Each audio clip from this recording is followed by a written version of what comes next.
Donc, bonjour tout le monde. Bienvenue à cette conférence organisée à la fois par le Centre de recherche Société, droit et religion de l'Université de Sherbrooke, SODRUS, mais également la chaire de recherche droit, religion et laïcité de la faculté de droit et aussi le Centre d'études du religieux contemporain de l'Université de Sherbrooke. On est très heureux aujourd'hui, très heureux d'accueillir nos deux invités de prestige, de marque, et des deux invités d'honneur. D'abord, je vous présente Kiyonobu Date, qui est professeur au département des études aréales de l'Université de Tokyo. Ses recherches portent sur les rapports entre la laïcité et le religieux en France, au Québec et au Japon. Parmi ses nombreux travaux, mentionnons seulement la laïcité de reconnaissance s'enracine-t-elle au Japon, qui a été publié dans la revue Diversité urbaine. Également, Trajectoire de la laïcité au Québec au miroir du Japon, qui a été publié, c'est un chapitre de livre dans l'ouvrage qui s'intitule Étudier la religion au Québec, regard d'ici et d'ailleurs, qui a été coédité par Jean-François Laniel, Jean-Philippe Perrault et bien évidemment notre collègue David Coussens. Et de même qu'une autre laïcité, parcours de l'interculturalisme et du religieux au Québec, qui a été publié en Japon. Professeur Date est accompagné de Hiroki Tanaka, qui est chercheur postdoctoral à l'Université Meiji. Ses recherches portent sur l'histoire de la laïcité en France et au Japon, ainsi que sur l'histoire de la sociologie des religions en France. Il a publié, entre autres, De la religion à l'éthique, la sociologie des religions, c'est François-André Isambert, qui a été publié dans la revue Culture, et également Lire le rapport Sauvé, le catholicisme face aux valeurs sociétales dans la France contemporaine, qui a été publié au Journal of Religious Studies, et Laïcité et pacifisme, la mutation contemporaine de la laïcité japonaise, qui a été publié dans la revue Archives de sciences sociales des religions. Donc, c'est un grand plaisir pour nous de les accueillir. Donc, ils vont nous entretenir aujourd'hui des enjeux qui touchent à la laïcité, aux religieux dans l'environnement japonais. Mais avant de leur céder la parole, je vais céder la parole à mon collègue, le professeur David Coussens, qui aimerait dire un petit mot d'introduction. Cher David. Oui, merci. Alors, je voulais juste réinsister sur le fait qu'on a quand même beaucoup de chance aujourd'hui parce que on a avec nous deux chercheurs japonais qui travaillent sur la laïcité au Japon, bien sûr, mais aussi au Québec et qui sont reconnus pour leurs travaux sur la laïcité et la laïcité aussi au Québec et qui, à mon sens, sont probablement beaucoup plus spécialistes de la laïcité au Québec que beaucoup de spécialistes québécois de la laïcité au Québec. Donc, j'aimerais dire que j'ai lu le livre de Kiyonobu Date. Pas encore, mais je ne désespère pas de le lire un jour dans sa version française parce que je pense que ce serait vraiment riche de voir à travers cet ouvrage quel est le regard japonais qu'on peut avoir sur les aménagements laïques au Québec. Je vais le faire passer. C'est vraiment un beau livre, donc je l'ouvre de temps en temps, je le feuillette en me disant que j'espère un jour y avoir accès, mais autrement que sur un plan esthétique. Nos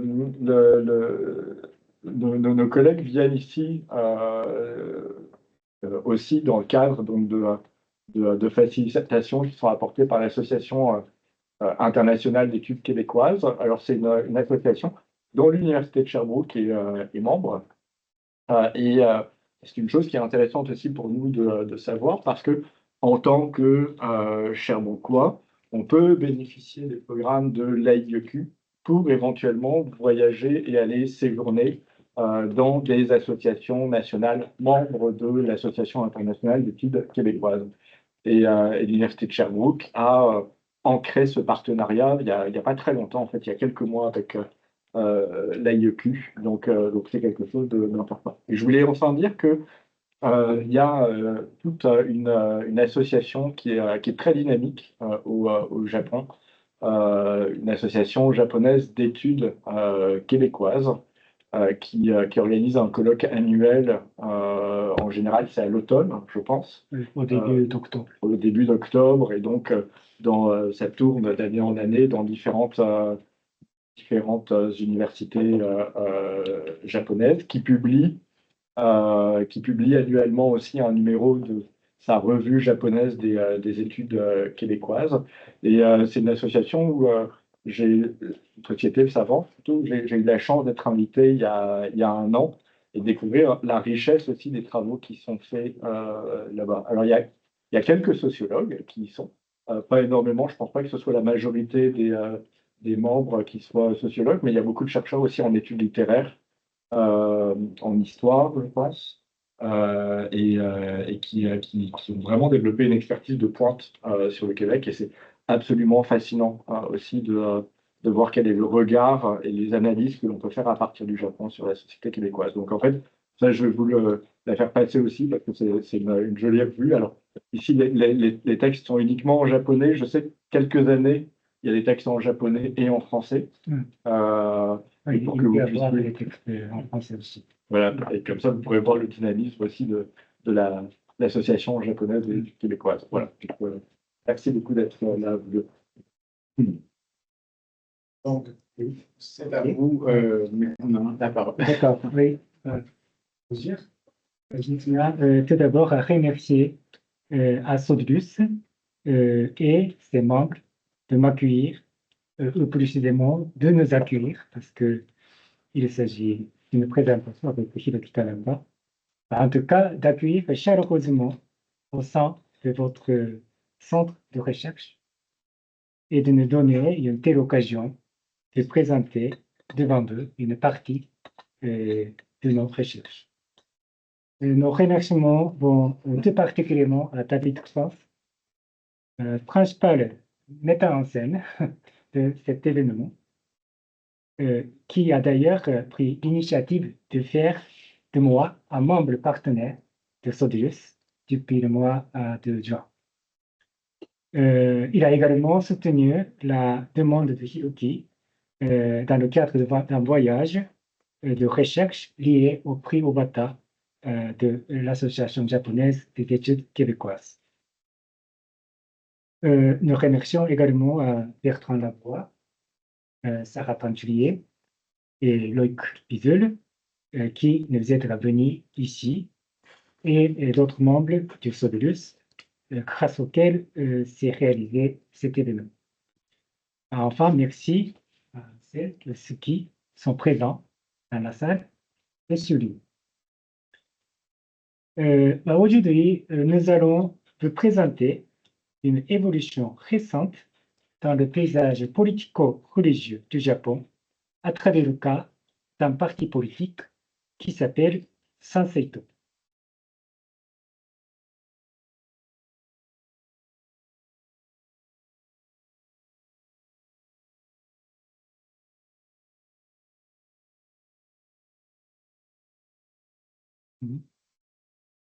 Lors des élections de la Chambre haute de juillet 2025, donc cette année, il y a juste un mois et demi, le parti politique Sanseto est passé d'un seul siège avant le scrutin à 14 sièges supplémentaires, réalisant ainsi une percée remarquable.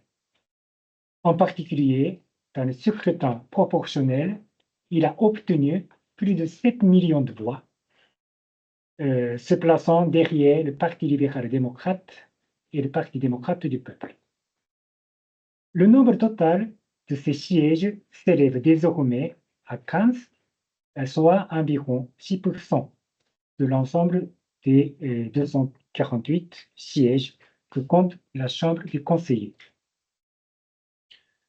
Fondé en 2020, ce parti s'est affirmé dans un contexte de récession économique prolongée de la société japonaise, souvent qualifiée de 30 années perdues, comme un parti populiste de droite, voire d'extrême droite, qui revendique sans complexe la priorité donnée aux Japonais.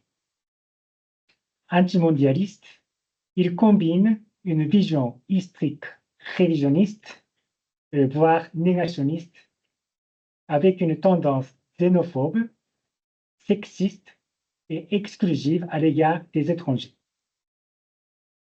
Parallèlement, il met en avant la santé et la sécurité alimentaire et insistant sur l'importance de l'agriculture et de l'écologie. Lors de la campagne électorale, ce parti a promu le mot d'ordre « les Japonais d'abord » et a déployé un programme économique fondé sur des réductions d'impôts et une politique budgétaire expansionniste, réussissant ainsi à capter une partie des électeurs indépendants qui sont mécontents des partis existants. Au cours de la campagne, son taux de soutien a grimpé rapidement et le parti a attiré une large attention dans les médias traditionnels comme sur les réseaux sociaux. L'utilisation intensive de YouTube et d'autres plateformes numériques pour diffuser ces messages a été jugée particulièrement efficace pour toucher ces électorats sans affiliation partisane. Le 15 août, c'est la photo en dessous, jour de la commémoration de la fin de la guerre, le représentant du parti, Sohei Kamiya, accompagné de 18 parlementaires nationaux et de 70 élus locaux, a effectué une visite au sanctuaire Yasukuni. Ce sanctuaire, qui se trouve au centre de Tokyo, abrite notamment les armes des crimes de guerre de classe A de la guerre de l'Asie-Pacifique.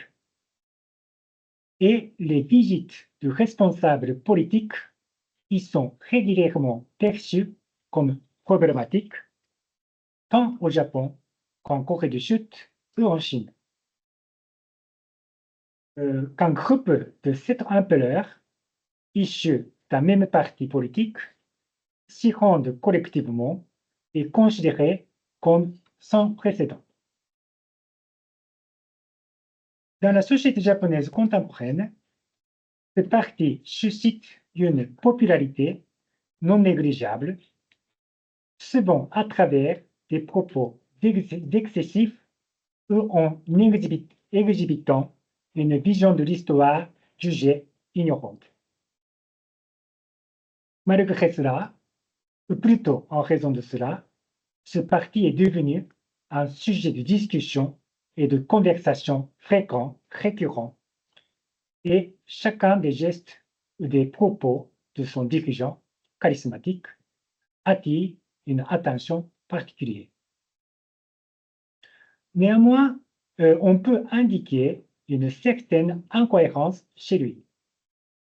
Ainsi, lorsqu'on lui a reproché d'être xénophobe, il a affirmé ne pas être opposé à l'immigration, mais il a estimé qu'un seuil devrait être fixé, par exemple 10%. Il a dit dans un média à la fin d'août. Pourtant, sur son compte X, anciennement Twitter, il avance plutôt le chiffre de 5% comme limite. On a déjà fait couler beaucoup d'encre sur ce parti, mais quant au contenu de ses revendications, à son électorat et ses perspectives d'avenir, l'évaluation est encore loin d'être facile. Notre présentation d'aujourd'hui se veut comme une tentative de l'analyser en l'inscrivant dans le champ des études sur la laïcité. Dans la première partie, moi, je proposerai une mise en perspective générale visant à situer ce parti dans l'histoire des relations entre politique, religion et laïcité au Japon. Dans la seconde partie, plus substantielle, Hiroki Tanaka examinera concrètement le parcours de ce parti et les principales positions qu'il a développées.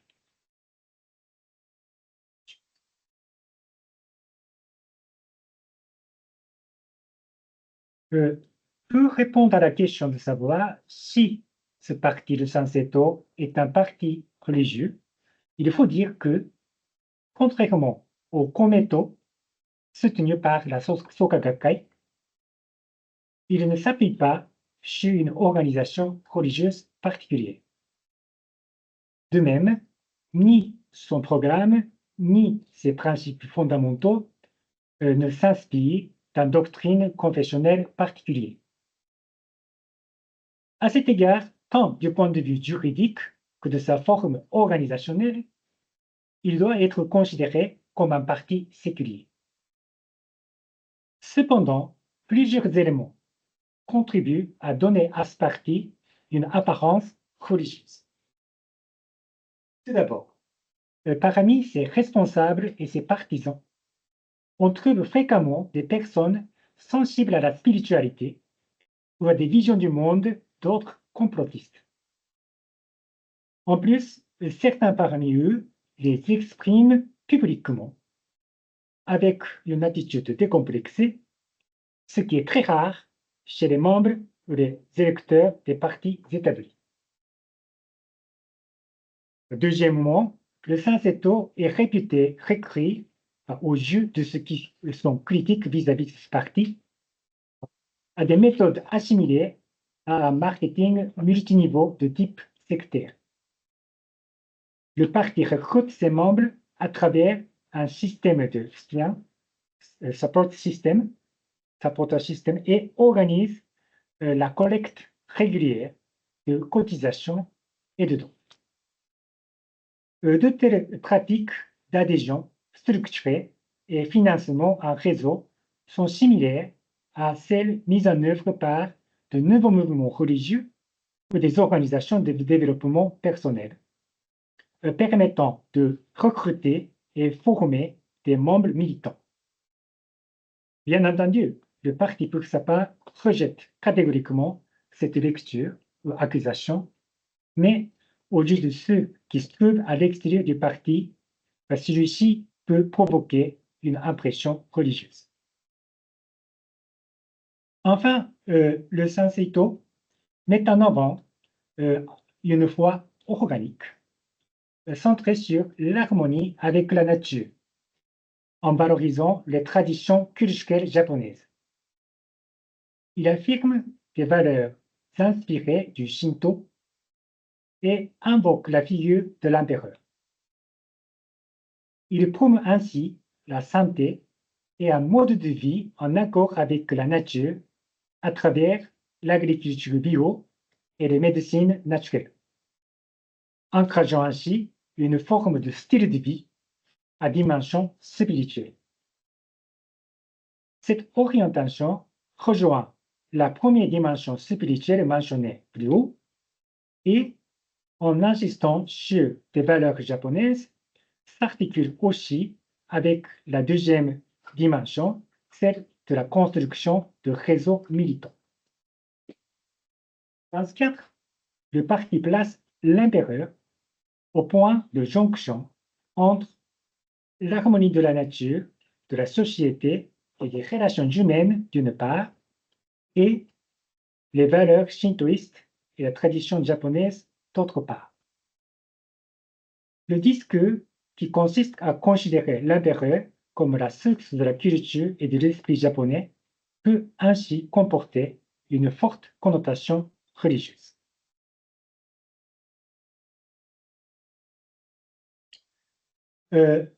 Parmi ces éléments perçus comme religieux, il existe des éléments anciens et des éléments nouveaux. Pour réfléchir à ce qui est inédit et ce qui caractérise ce parti, il convient de l'inscrire dans l'histoire des relations politiques religieuses du Japon, moderne et contemporaine.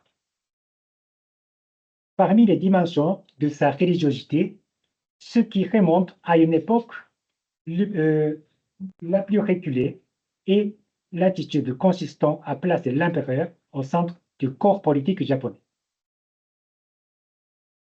À partir du milieu du XIXe siècle, le Japon s'est engagé dans la construction d'un État-nation moderne et érigeant l'empereur en pivot de l'unité nationale. Les dirigeants de l'ère Meiji, après leur voyage d'études en Occident, étaient convaincus qu'une instance équivalente au christianisme était nécessaire pour cimenter la cohésion d'une nation. L'empereur était dès lors investi d'une fonction de substitution religieuse, jouant un rôle central dans un système politico-religieux qui, dans les faits, fonctionnait comme une religion d'État. Mais pour abolir les traités inégaux conclus avec les puissances occidentales, le Japon devait aussi se présenter comme un État moderne garantissant la liberté de religion. C'est ainsi qu'a été inventé un système original de séparation politico-japonaise à la japonaise. Le point clé est que le Shinto des sanctuaires, comme montre ce schéma, lié aux traditions et au culte impérial, n'a pas été considéré comme une religion au niveau juridique. Le Shinto, en tant que religion, appelé Shinto des sectes, Kyoka Shinto, lui, il a été placé sur le même plan que le bouddhisme ou le christianisme, dont la pratique privée était tolérée à condition qu'elle ne contrevienne pas aux devoirs des sujets. En revanche, le Shinto des sanctuaires a été défini comme culte national auquel tous les sujets devaient se conformer.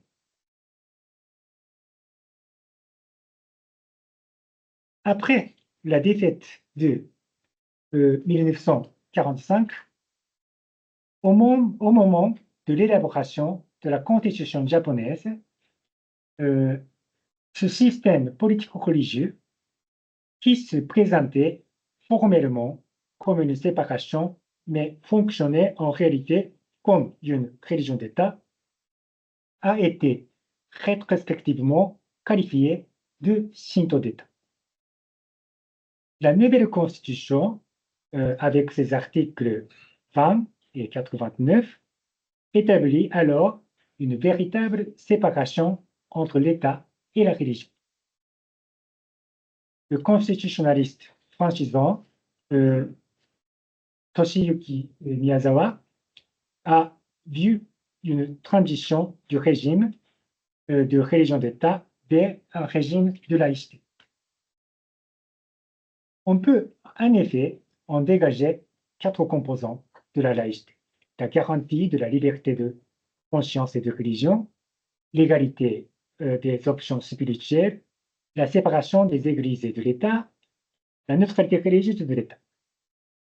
Depuis 1945, la mise en vigueur de la Constitution à partir de 1947, le Japon peut donc être qualifié d'État laïque.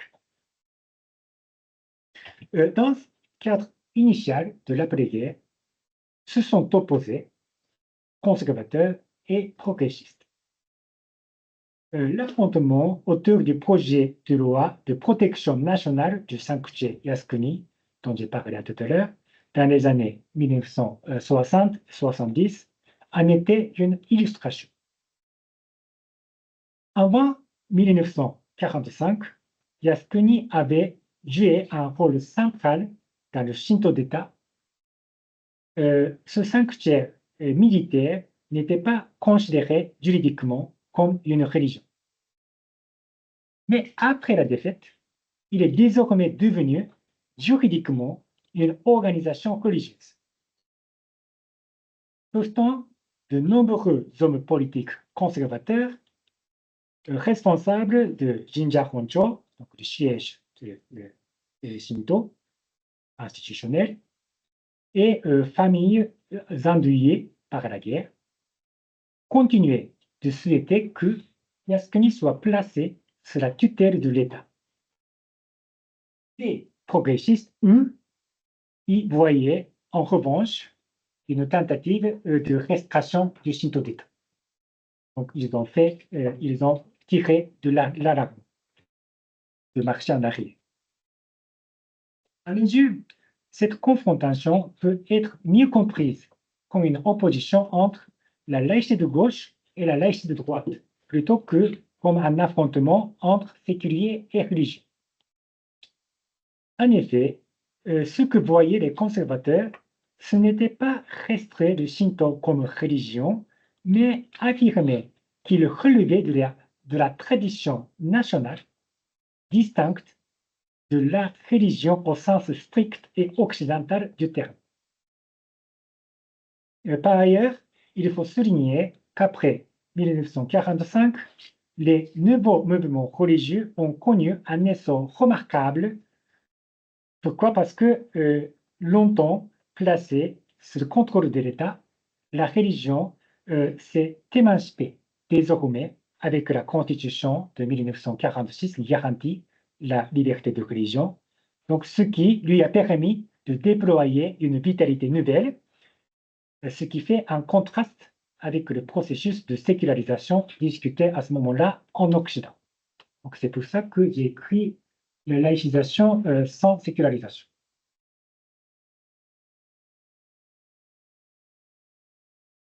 À partir des années 1990, après la fin de la guerre froide donc, on observe à droite un renforcement de l'articulation entre politique et religion. Mais pour comprendre cela, il convient de rappeler que dès les années 1960, des formes d'alliances structurées s'étaient établies entre certains partis politiques et religieux. Le Komeito, dont j'ai mentionné au départ, fondé en 1964, a connu une ascension grâce au soutien de la Soka Gakkai. Ce parti se situait à cette époque du côté progressiste comme un parti populaire. En réaction, des conservateurs shinto ont fondé en 1969 la Ligue politique shinto, bientôt rejoint par d'autres associations comme l'Association pour protéger le Japon et le Conseil national pour protéger le Japon. Ces organisations, proches du Parti libéral-démocrate, illustrent l'affinité entre conservatisme religieux et politique. Ajoutons par ailleurs qu'avec la fin des grandes mobilisations politiques après les années 1970 et la montée d'une société de consommation, les religions nouvelles ont perdu leur dimension militante de mouvement social et se sont recentrées sur le salut individuel. Donc le caractère des nouveaux mouvements religieux a changé. Dans ce contexte, les voix organisées des groupes religieux ont pris une importance relative et croissante dans les élections et les hommes politiques ont commencé à compter sur ces voix. C'est dans ce contexte que les années 1990 ont vu la réorganisation des droites. En 1997 a été fondée la Conférence du Japon, le Nippon Kaigi, issue de la fusion de deux associations conservateurs mentionnées tout à l'heure. En 1999, le PLD, Parti libéral-démocrate, a formé une coalition avec le Komeito. Donc, Komeito, d'abord, c'était plutôt le parti progressiste de gauche, mais maintenant, il a rejoint le Parti démocrate libéral au pouvoir. Dans les années 2000-2010, ce système est devenu stable, notamment sous le gouvernement Abe, connu pour sa proximité avec la conférence du Japon. Ces dernières années, pourtant, une évolution politico-sociale et religieuse a changé la donne. On observe d'abord un déclin généralisé des organisations religieuses, accentué par le vieillissement démographique et la difficulté de transmission intergénérationnelle. Cette érosion touche aussi les soutiens électoraux des partis établis. Exemple, le nombre de voix apportées par la Soka Gakkai au Komeito, autrefois évalué à 9 millions, est tombé en dessous de 6 millions, atteignant jusqu'à 5,2 millions aux dernières élections de 2025 de la Chambre haute. Donc c'est grosso modo à peu près la moitié. Dans un contexte de stagnation économique prolongée et de mécontentement vis-à-vis du parti au pouvoir, le discours du Sanseto a trouvé un écho croissant. Ce qui caractérise ce parti, c'est qu'il revendique la réforme, et cela non pas depuis la gauche progressiste, mais depuis une position de droite, voire d'extrême droite. En menant des actions de terrain et en dénonçant l'establishment, il appelle en quelque sorte à une repolitisation d'un électorat largement démobilisé depuis des années, voire décennies. Son discours combine des éléments anciens, donc la centralité de l'empereur dans le corps politique japonais, et les éléments nouveaux, la promotion d'un style de vie imprégné de spiritualité, l'usage intensif des réseaux sociaux pour diffuser ses messages et mobiliser ses partisans. Maintenant, il reste à examiner de plus près l'évolution de ce parti et le contenu concret de ses revendications. C'est ce que je demande à Hiroki. Je te laisse la parole. Ok. Je vous remercie, monsieur, pour votre présentation et je vous remercie d'être avec nous et je vous remercie surtout aux membres de Sorolus de nous avoir invités. En fait, dans ma partie, je voudrais vous présenter l'histoire et les revendications de cette partie politique Sanseito. Et en fait, ma communication divise l'histoire du Sanseito en 3 moments. Le premier moment se découle de 2010 à 2019. C'est préhistoire du Sanseito qui sera fondé en 2020. Et dans cette partie, nous pourrons comprendre que Kamiya, fondateur de Sanseito, a développé sa vision du monde conspirationniste et conservatrice dans les années 2010. Le deuxième moment se découle de 2020 à 2022. Là, nous allons aborder l'élection sénatoriale de 2022 où le Sanseito a gagné son premier siège national et analyser les facteurs expliquant ce succès initial. Le troisième moment se découle de 2023 à 2025.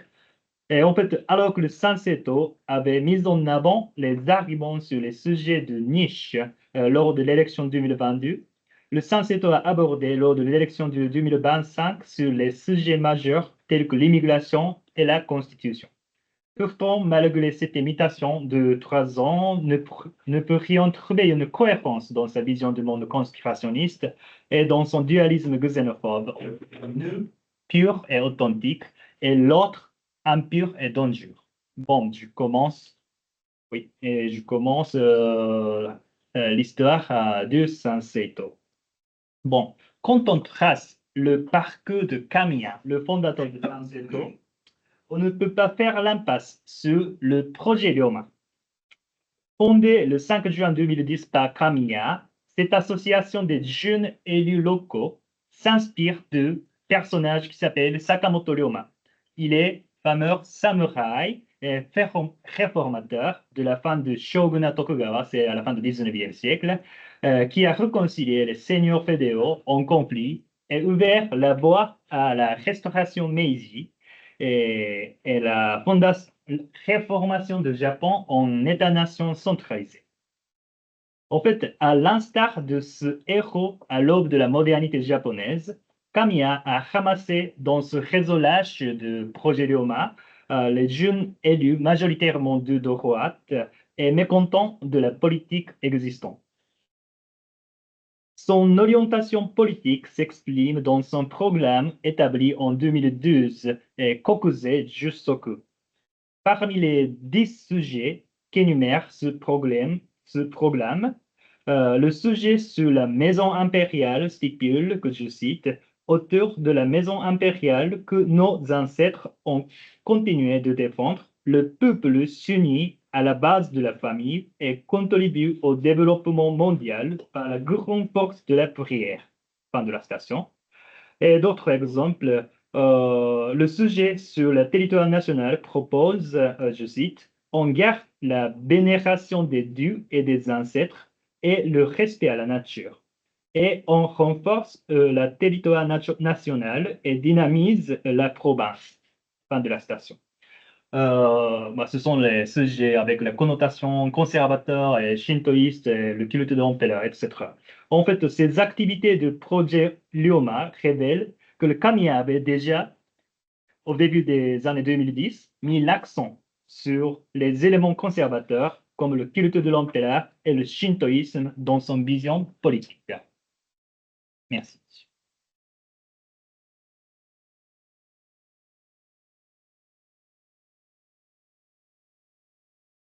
Kamiya a également consacré ses efforts à la formation des réseaux d'information. Par exemple, créée en 2013, la chaîne YouTube CGS, chaîne Grande Stratégie, diffuse des vidéos d'une quinzaine de minutes sur les sujets variés, y compris le sujet sur la maison impériale, le shintoïsme et les classiques japonaises, etc. C'était afin de dévoiler, selon vous, la vérité cachée par les médias et l'éducation scolaire. En outre, Kamiya a fondé en 2018 ce qu'on appelle l'université Ishiki Kaikaku, littéralement traduite, on peut le traduire en l'université pour la transformation de la conscience. N'étant pas une université officiellement agréée, on peut le dire un séminaire de développement personnel, accueilli comme professeurs des personnages dont la plupart ne sont pas reconnus, voire connus dans le milieu universitaire. Il est à noter ici alors que le CGS, créé au début des années 2010, avait traité des sujets plutôt durs, par exemple l'histoire et la politique, etc., l'université Ishiki Kaikaku, fondée à la fin des années 2010, aborde plutôt les sujets plus spirituels et ésotériques. Par exemple, parmi les professeurs figure un homme qui s'appelle Yoshikazu, soi-disant conseiller spirituel, spiritual counselor, et il écrit dans son profil, je cite, « J'ai eu la conscience de mes propres pouvoirs psychiques, paranormaux, depuis ma jeunesse. » Bon, en fait, ces activités de Kamiya des années 2010 présentent une cohérence dans sa méfiance envers savoir conventionnel, incarné par l'université et les médias, ainsi que dans sa recherche de la vérité alternative. C'est une posture ésotérique qui explique son inclination vers la spiritualité à la fin des années 2010.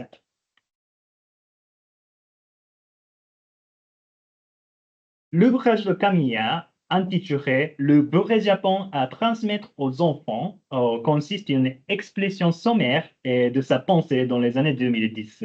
Elle contient de façon peu systématique des éléments constitutifs de l'argument de Sanseto et son fondateur Kamiya développeront dans les années 2020. Par exemple, le révisionnisme historique, l'orientation vers l'alimentation bio et le culte de l'empereur, etc.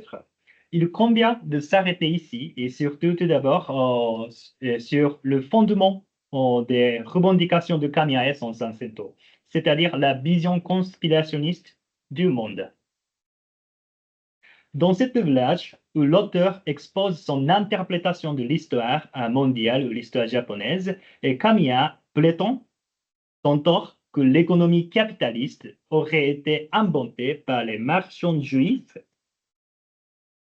tantôt que les évolutions civiles et les guerres auraient été montées de toutes pièces, tantôt les marchands et les bourgeois auraient dominé les médias et manipulé les politiciens, etc. En fait, c'était l'appellation de ces marchands ou bourgeois aurait bientôt formulée par le Sanseto et le Kamiya comme le bourgeois financier international ou élite globaux. En fait, ces idées typiquement conspirationnistes et explicitement inscrites par la théorie de l'état profond, Deep State, se traduisent également dans son interprétation de l'histoire moderne du Japon, où le peuple japonais serait, selon eux, victime de la manipulation mentale de GHQ. GHQ, c'est l'abréviation de General Headquarters. C'est le quartier général des forces alliées chargé de l'occupation du Japon, appelé la défaite du Japon. C'est pendant le 1945 à 1952. Ouais. En fait, les arguments de Kamiya, par exemple, la manipulation mentale de GHQ aurait dénaturé le Japon, tantôt que le GHQ aurait endoctriné le peuple japonais par une histoire falsifiée, disqualifiant la cause de l'Empire japonais pendant la soi-disant Grande Guerre de l'Âge de l'Est, etc. En fait, ce genre d'arguments sont connus parmi les chercheurs parmi les sociologues du complotisme japonais comme la théorie du War Guilt Information Program Series. C'est une théorie complotiste populaire surtout parmi les négationnistes japonais qui allèguent que, par exemple, la désinformation de GHQ, inculquant le sentiment de culpabilité chez le peuple japonais, aurait détruit le vraie histoire ou le vraie forme de l'État nippon. Quoi qu'il en soit, la pensée de Kamiya est traversée par la vision conspirationniste du monde, selon laquelle le monde et le Japon seraient illégitimement manipulés et dénaturés dans l'ombre par certains groupes. Cela explique que Kamiya insiste sur la nécessité de la transformation de la conscience du peuple japonais.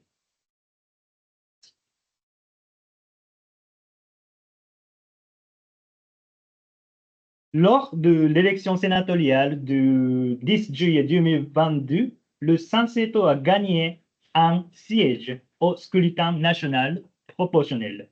En fait, les élections sénatoriales au Japon se découlent selon deux modèles de scrutin. Le scrutin national proportionnel et le scrutin uninominal par circonscription. En désignant les candidats aux 45 circonscriptions et 5 candidats au scrutin proportionnel national, le Sanseto a obtenu, malgré son échec total dans les circonscriptions, environ 1,77 million de voix, soit 3,3% des suffrages exprimés dans le scrutin proportionnel. Et Kamiya, alors secrétaire général du Sanseto, a été élu. Cette percée électorale du Sanseto a attiré une grande attention, d'autant plus que le nombre de voix obtenues par ce parti a dépassé même le Parti social-démocrate. C'est un ancien parti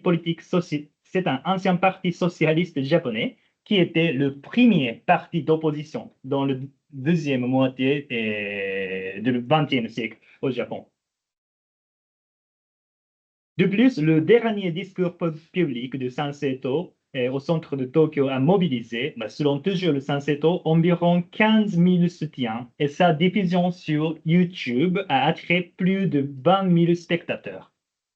L'analyse post-électorale relève que le Sanseto a gagné des votes fidèles auprès de certains électeurs anti-gouvernementaux. Par exemple, selon le sondage réalisé par le journal Asahi Shimbun, 8% des électeurs défavorables au gouvernement ont voté pour le Sanseto. C'est un pourcentage relativement élevé qui dépasse celui du Parti social-démocrate et équivaut à celui du Parti démocrate du peuple. De plus, 54% des électeurs qui ont voté pour le Sanseito dans le scrutin par circonscription ont également voté pour le même parti dans le scrutin proportionnel. C'est un comportement électoral cohérent qui dévoile l'existence du noyau dur de partisans fidèles du Sanseito. Bon, mais qu'est-ce qui a permis du Sanseito de réaliser une telle percée électorale en à peine de 2 ans depuis sa fondation en 2020?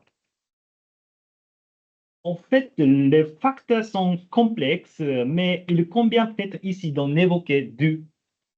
D'un côté, il y a la montée des nouveaux médias. Le Japon, on dit que le Japon serait entré depuis les années 2020 dans une nouvelle ère dite élection en ligne ou élection SNS.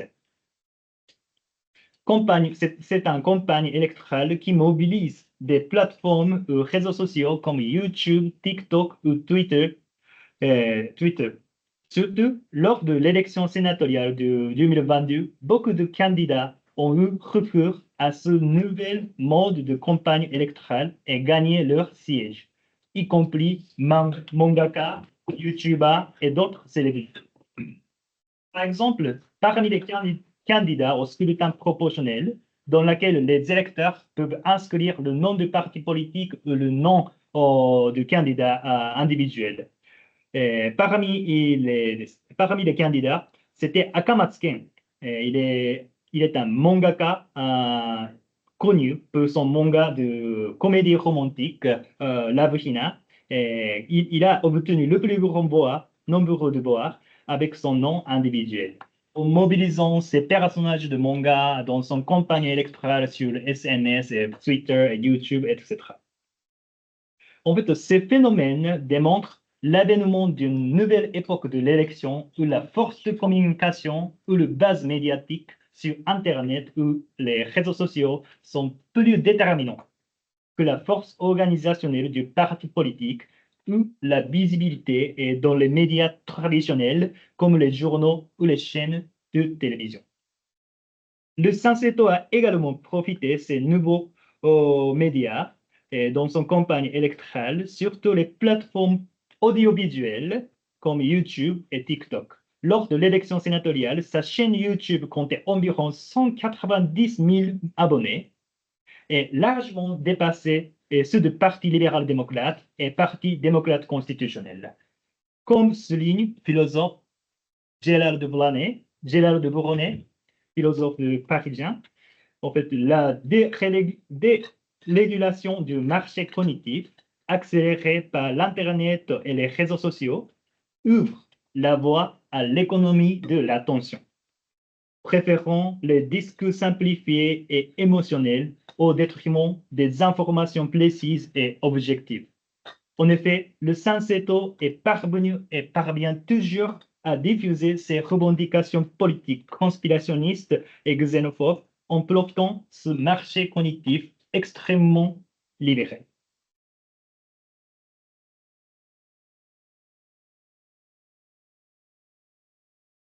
De l'autre côté, plus important, il y a la pandémie du Covid-19. Comme souligne le journaliste indépendant Fujikura Yoshiro, le complotisme du Sanseito s'articulait, surtout pendant la pandémie, avec son discours anti-vaccin. Par exemple, dans le 6e chapitre du livret intitulé Sanseito Q&A Book Introduction, publié en juin, c'est-à-dire à la veille de l'élection sénatoriale, l'auteur allègue tantôt que le coronavirus ne serait qu'une simple grippe, tantôt que l'obligation de port de masque découlerait de la désinformation par ces forces de l'ombre, tantôt que l'obligation de facto de la vaccination est un complot organisé par ces forces, etc. Comme ça. Le Sanseito a obtenu les votes fidèles parce qu'ils sympathisaient à ce genre de discours complot anti-vaccin. Cette conviction anti-vaccin s'associait de plus, ce qui est intéressant, à la croyance en bio. C'est ce que M. Daté disait, la foi organique. Je le traduis en croyance en bio, en biologique. Chez Sanseto, la politique de Kamiya et son Sanseto étaient fortement teintée par l'insistance sur l'alimentation et la santé. Par exemple, dans le 5e chapitre du livret est mentionné plus haut, l'auteur prétend, par exemple, l'essence des Japonais constituerait au régime alimentaire à la base du prix. Tantôt, la tradition alimentaire du Japon autour du riz serait dénaturée par l'introduction d'après-guerre du régime alimentaire basé sur le blé par ses forces. Tantôt que l'agriculture biologique et le régime alimentaire basé sur le riz seraient nécessaires pour la vie sanitaire. Comme ça. La fameuse parole un peu mystérieuse d'un membre de Sanseto, selon lequel le pain du sucre vertu s'explique par cette valeur de Sanseto qui tisse le lien à sa guise par l'intermédiaire de l'idée complotiste des arguments alimentaires et variés. Par exemple, la valorisation du riz comme le symbole du Japon et la négation du blé comme le symbole de l'Occident ou symbole de ses forces. Ou l'inclination sur l'alimentaire biologique, etc. Or, Furuya Tsunehira, il remarque qu'à la base de cette croyance en bio, il y a une idée fondamentale selon laquelle il ne serait pas bien de mettre quelque chose d'étranger, impur, au ne pur. Soit des additifs alimentaires, soit des vaccins, le mal vient toujours d'ailleurs et le mal ne menace toujours de façon absurde dans son vision du monde.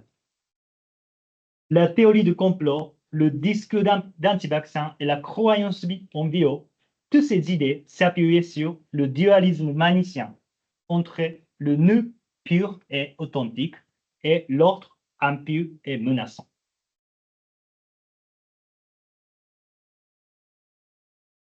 Bon, je suis maintenant à 13e moment de Sanseto. Lors de l'élection sénatoriale du 20 juillet 2025, c'est il y a 2 mois, le Sanseto a connu un essor fulgurant en obtenant 15 sièges, dont 7 au scrutin dans des circonscriptions urbaines, Tokyo, Osaka, Kanagawa, Saitama, Ibaraki, Aichi, Fukuoka, oui, et autres 7 au scrutin proportionnel avec environ 7,43 millions de voix, soit 12,5% des suffrages exprimés. Dans cette élection, au détriment de la coalition gouvernementale du Parti libéral-démocrate et Komeito, qui ont perdu leur majorité absolue au Sénat, de nouveaux partis politiques ont gagné du terrain, y compris le Parti démocrate du peuple, le Reiwa Shinsengumi et surtout le Sanseito. Malgré des efforts des médias qui ont critiqué des propos discriminatoires, tantôt, par exemple, les femmes âgées ne pourraient pas avoir des enfants, selon le Kamiya, et tantôt qu'on n'aurait pas besoin de LGBT, ainsi que des autres discours infondés sur les fraudes électoraux, etc. Mais ces critiques par les biomédias ont eu pour effet de renforcer plutôt la présence médiatique de Sanseto et renforcer plutôt l'unité interne de ce parti politique un peu polémique, très polémique.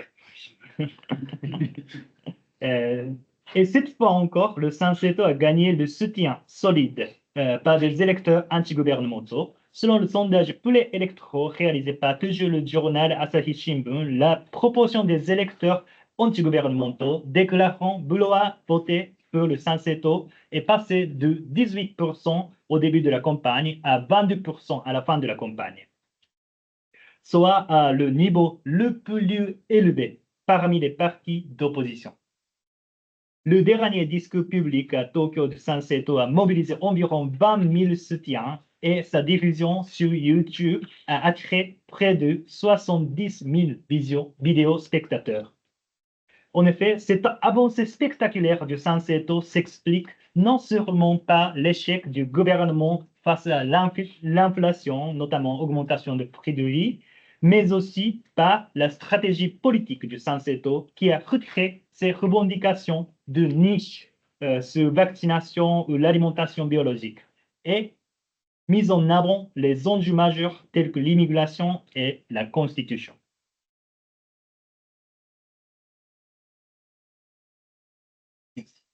Pour l'élection sénatoriale de 2025, le Sanseto a choisi, comme M. Date a dit, les Japonais d'abord comme slogan. À l'instar du président américain Donald Trump, le Sanseto a élargi son soutien en prétendant tantôt les étrangers bénéficieraient de privilèges, tantôt que les étrangers dégraderaient la sécurité sociale, etc. Alors qu'au début, les enjeux électoraux étaient l'inflation de la négociation tarifaire avec les États-Unis, ces revendications de Sanseto ont fait naître un autre enjeu majeur. C'est ce qu'on dit le problème des étrangers. Selon l'Agence des services d'immigration, c'est l'Office japonaise chargé de l'immigration, le nombre d'immigrés du Japon n'est qu'environ 3,77 millions, soit environ 3% de la population totale du Japon à la fin de 2024. Pourtant, ce nombre a augmenté d'année en année, soit une hausse de près de 80% depuis la fin de 2012. La revendication du Sanseto en faveur du durcissement de la politique migratoire a gagné le soutien des électeurs qui éprouvent de l'angoisse sur la mutation rapide de la structure démographique dans la ville avant. Or, le sentiment d'inquiétude se nourrit des positions spéculaires. Les propos xénophobes de Sanseto, par exemple, le nombre de crimes commis par les étrangers s'augmenterait, ont réussi à gagner la sympathie d'une partie des électeurs, bien qu'il ait été signalé qu'elles contredisent les faits. Ce phénomène démontre qu'il ne s'agit pas de faits, mais de sentiments d'angoisse et sentiments de menace, ce qui est important pour l'estime de Sanseto. En effet, alors que les médias conventionnels ont consacré beaucoup d'angles aux vérifications de faits, fact-check, concernant les propos polémiques de Sanseto, YouTube et TikTok ont été inondés totalement de vidéos découpées, short, qui mettent en avant l'incivilité des étrangers sur les sites touristiques et revendiquent la restriction des étrangers. En fait, par rapport à la dernière élection 2022, le Sanseto a obtenu cette fois-ci, en 2025, un beaucoup plus large soutien en s'appropriant les problématiques majeures telles que l'immigration et la présence des étrangers, plutôt que celles telles que la vaccination ou l'alimentation biologique. Cependant, ce qui est important, malgré cette mutation thématique, le discours de Sanseto garde toujours une cohérence dans son dualisme manichéen entre le nu pur et authentique et l'autre impur et dangereux et menaçant.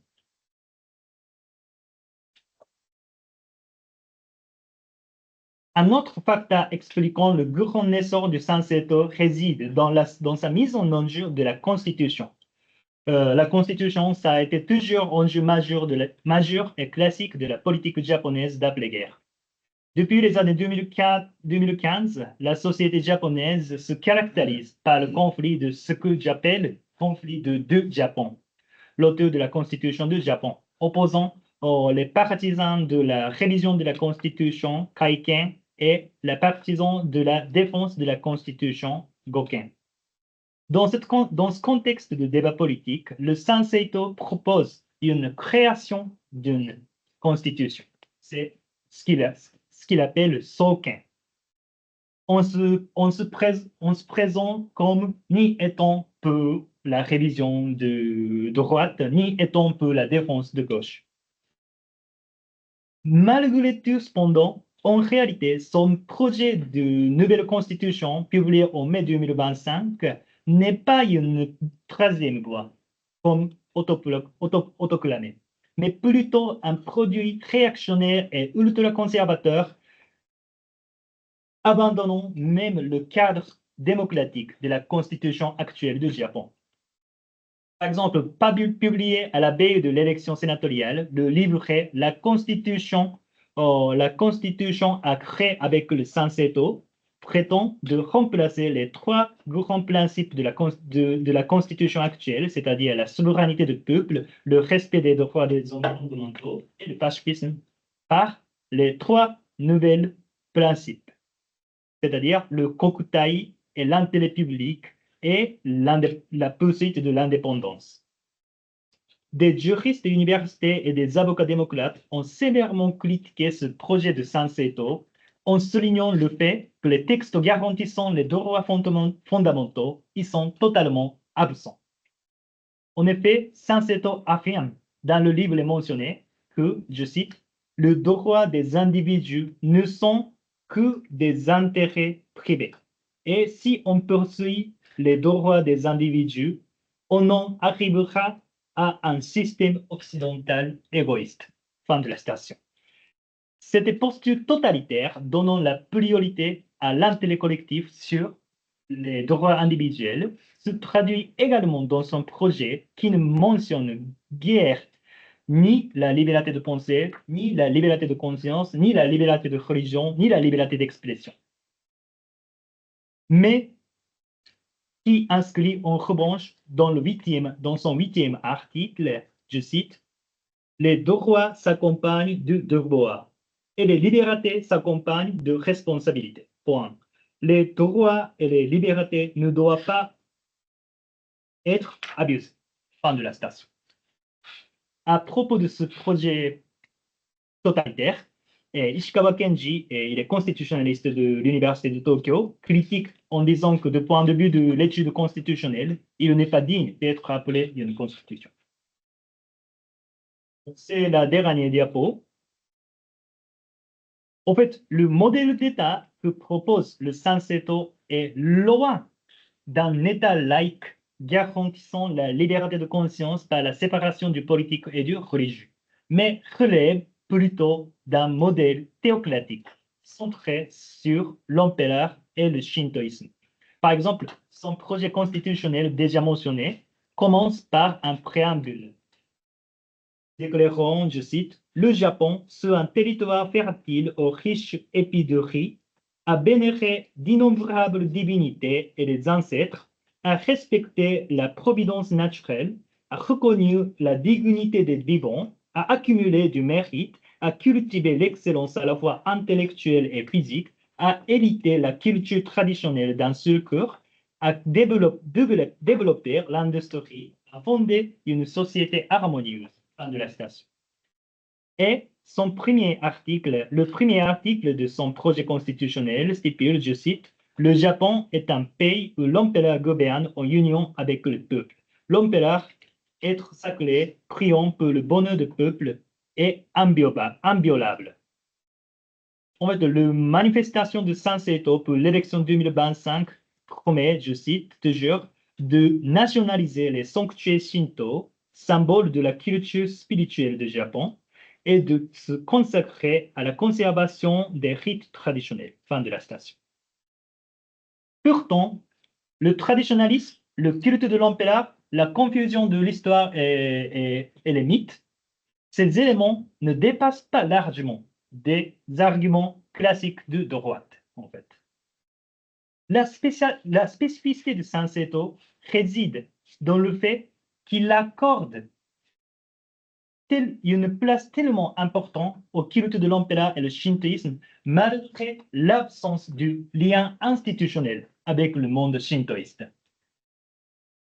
Par exemple, quant au Parti libéral-démocrate, c'est le parti gouvernemental, il a été soutenu par l'institution de Shinto, représentée par l'Association des sanctuaires Shinto Jinja Honcho, c'est l'église de Shinto, et en retour, il a présenté la politique traditionnaliste visant la restitution de statut officiel de shintoïsme. En revanche, dans le cas de Sanseto, le Sanseto n'a pas, au moins en ce moment, de soutien explicite du monde Shinto. Autrement dit, le Sanseto mobilise comme ressource symbolique le Shinto culturel, distinct de shintoïsme comme l'institution religieuse. À l'instar du politologue Rogers Brubaker, qui indique le christianisme identitaire, identitarian christianisme, parmi les populistes européennes, peut-être ne pourront remarquer que ce que mobilise le Sanseto constitue le shintoïsme identitaire.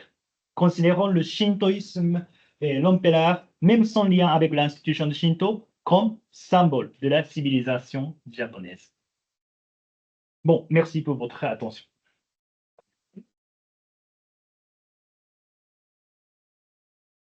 Merci beaucoup pour cette belle présentation très riche où on peut voir en fait d'un point de vue externe certaines similarités avec des trajectoires qui sont connues par ici.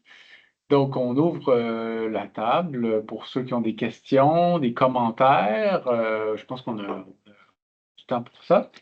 Donc, on a en ligne et en présence. Donc, je vais modérer, si vous le voulez bien. Et moi-même, j'ai des questions, mais je vais laisser d'abord la salle, en ligne ou en présence. Est-ce qu'il y en a qui veulent se lancer, briser la glace, comme on dit? Oui, certainement. J'ai tellement de questions, excusez-moi, je vais les, les circonscrire, mais n'étant pas familier avec le Japon et découvrant à quel point je ne le suis pas, en fait, à travers cette histoire, merci. Deux petits trucs qui m'aideraient à remettre en contexte ce que vous nous avez présenté.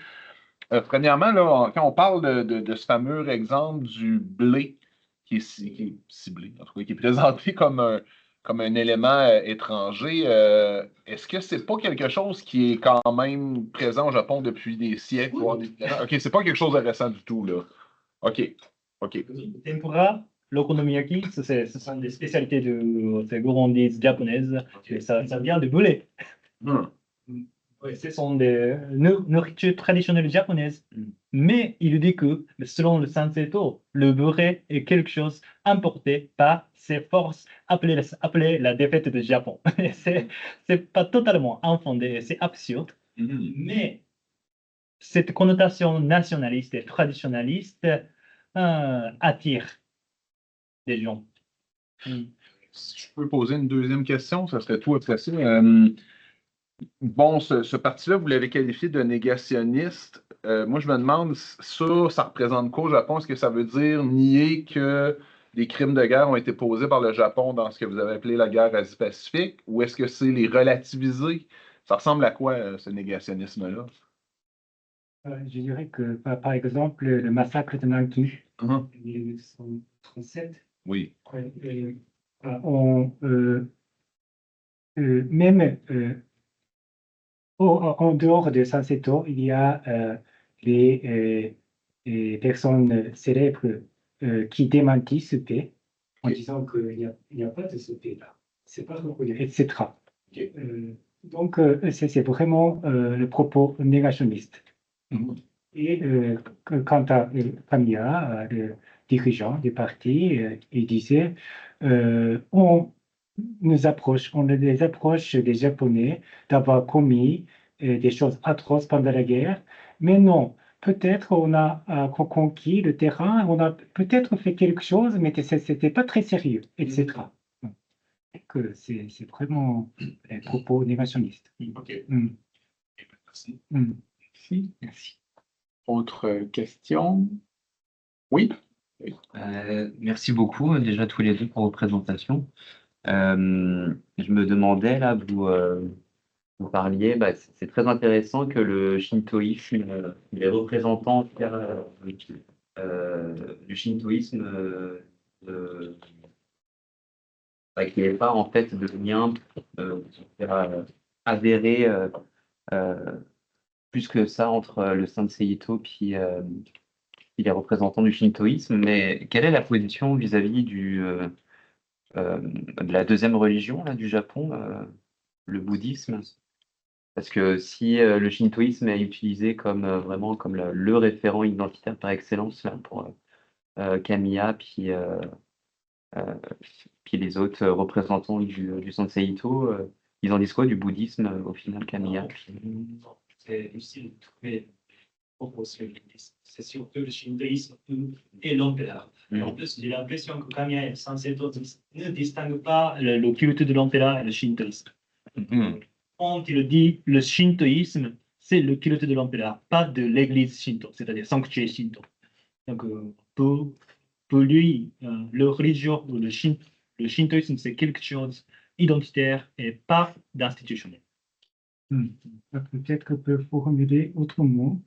Le jinja, un sanctuaire shinto, comme j'ai dit, avant 1945, c'était pas considéré comme une religion juridiquement. Mais les membres de Sanseito prennent de la distance vis-à-vis de ce sanctuaire shinto, tout en évoquant la tradition du Japon qui, selon eux, est assimilée au shinto, comme peut utiliser le terme de Hiroki, shinto identitaire. Et à propos du bouddhisme, c'est que, bon, d'abord, l'appartenance religieuse des Japonais, c'est pas comme vous imaginez en Occident.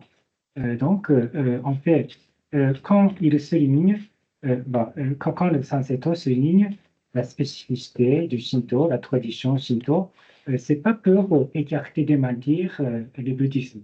Peut-être, selon eux, le bouddhisme peut-être fait partie aussi de la tradition japonaise, peut-être.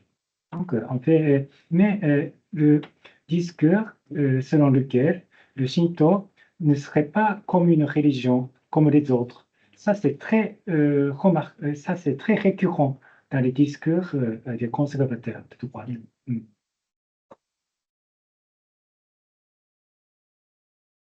Merci beaucoup pour la présentation. Moi, j'ai vraiment trouvé ça intéressant parce que c'est vrai que depuis les dernières élections, j'avais lu un petit peu, mais on n'avait pas ce portrait de l'évolution du Sanseito. Puis ça permet vraiment de mieux comprendre cette espèce de mouvement de droitisation qui se passe au Japon, même s'il est encore assez limité quand même. Ma question, c'est, j'ai plusieurs questions en fait. Euh, la mobilisation du Shinto comme ressource symbolique d'identité japonaise. Puis là, vous l'évoquez ici, concernant le Sanseito. Moi, il me semblait que c'est quelque chose qui était aussi fait par le Parti libéral-démocrate au cours des dernières années. Donc, dans quelle mesure, ici, l'émergence rapide du Sanseito tend à faire dériver aussi des positionnements du Parti libéral-démocrate et éventuellement même des autres partis sur les questions de séparation. Puis la deuxième question, c'est un peu lié à ça aussi, c'est parce que vous avez évoqué la visite au sanctuaire Yasukuni et puis Kenobu, tu as évoqué aussi le fait que ce sanctuaire avait été au cœur de conflits et de discussions majeures entre les partisans d'une laïcité de gauche et les partisans d'une laïcité de droite. Est-ce que tu pourrais nous dire dans quelle mesure ça a réavivé ce type de discours aussi ou de conflits? Peut-être pour nous resituer dans cette histoire sur le sanctuaire Yasukuni. Et puis une dernière question. Il y a plusieurs choses que vous avez évoquées. Donc, il y a des positions sur des enjeux de société, comme la place de la femme dans la société, les minorités LGBTQ. Vous avez évoqué aussi le rapport à la santé, notamment en contexte de Covid et de vaccination, où on va mobiliser des références spirituelles peut-être pour s'opposer à la vaccination. Donc, au-delà de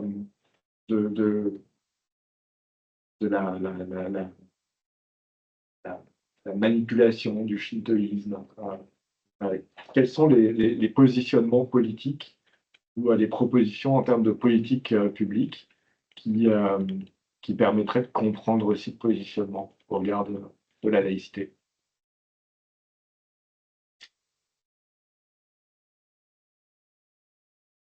Je vais répondre à la première question. Ça, c'est en fait La mobilisation de Shinto Identité, c'était quelque chose fait déjà par Parti libéral-démocrate. Oui, exactement. Exactement. C'est surtout depuis les années 2010.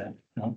Donc, peut expliquer l'émergence ultra rapide de Sanseto. Il faut comprendre la composition du milieu politique du Japon depuis l'assassinat de l'ancien ministre de Shinzo Abe en 2022. Mais en fait, des années 2010, c'était l'empire d'Abe. Voilà. Donc, le Jiminto, le parti, PLD, le Parti libéral-démocrate, pouvait couvrir l'extrême droite et quelqu'un qui croit, qui a la tendance politique, l'extrême droite. Mais après l'assassinat, après le décès de Shinzo Abe,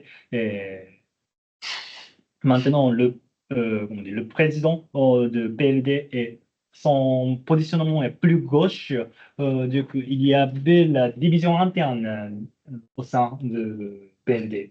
Ça fait naître, ça fait naître des électeurs qui veulent voter pour le Sanseto, qui, comment on dit, remplace la position du monde d'extrême gauche qui était occupé par le côté d'Abe Shinzo au sein du PMD.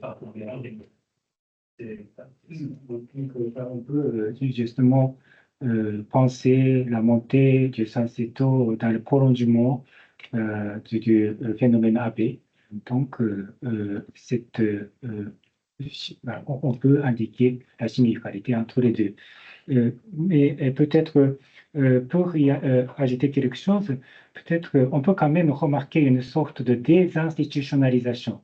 C'est que le PLD, l'affinité avec le monde Shinto, oui, mais c'est cadré aussi de façon institutionnelle.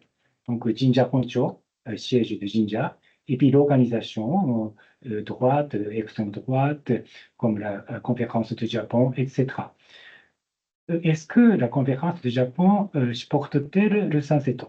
On ne sait pas. Donc, le Sanseto gagne, plutôt dégage les voix flottants. Donc, ce sont des personnes un peu loin d'être telle institution. Et oui, à propos de la deuxième question, sanctuaire Esconi était toujours en débat. En fait, juste après la défaite, on voulait plutôt la continuation de rendre visite de ce sanctuaire par l'empereur et les hommes politiques. Mais surtout, c'était, si ma mémoire est bonne, en 1977. Il s'est révélé que les criminels a été aussi intégré aux âmes et considéré comme sacré. Depuis lors, l'empereur Showa a arrêté de faire une visite. Et une autre chose, c'est que, pendant une certaine période de l'après-guerre, les Japonais se considéraient comme victimes de la guerre. Mais on commence à se rendre compte qu'il était aussi fait des crimes en Asie. Et là, c'est à ce moment-là, ça recoupe aussi un essor démocratique de la Corée, de la Chine, etc.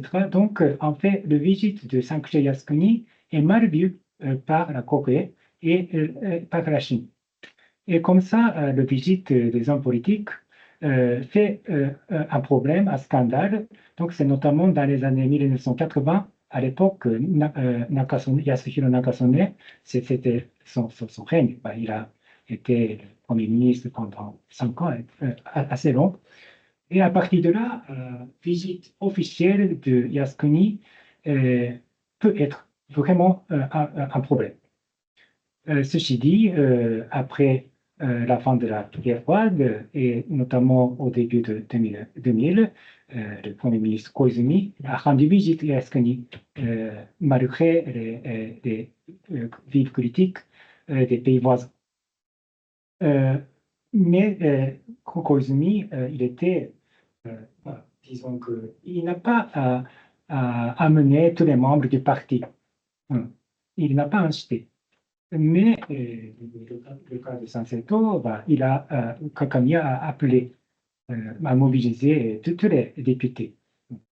Donc c'est quand même assez impressionnant et je pense que volontairement provoquant. Le mode de mobilisation du Yasukuni, ça c'est également différent entre le PLD et le Sanseto. Par exemple, à la fin du XXe siècle, dans la seconde moitié du XXe siècle, le Yasukuni était en jeu parce que c'était la question existentielle pour les Japonais. Comment interpréter notre histoire? Comment interpréter la guerre passée, la Seconde Guerre mondiale? Comment interpréter ce que nous avons fait?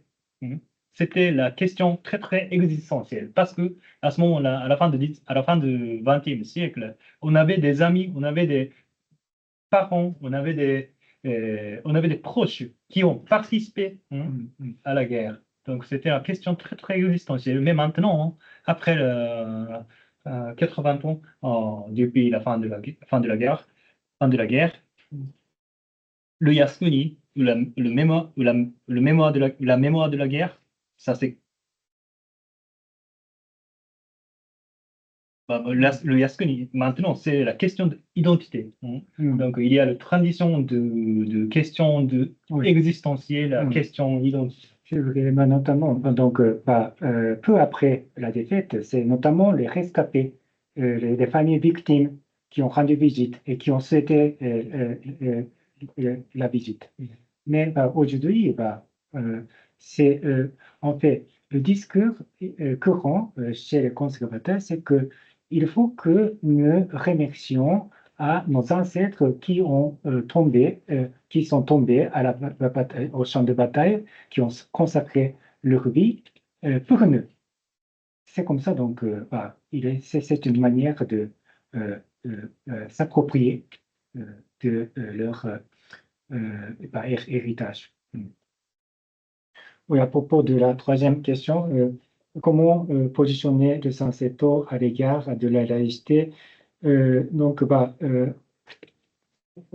sur la question du sexe, j'ai vécu, etc. Et puis, on accorde un rôle particulier aux femmes, etc.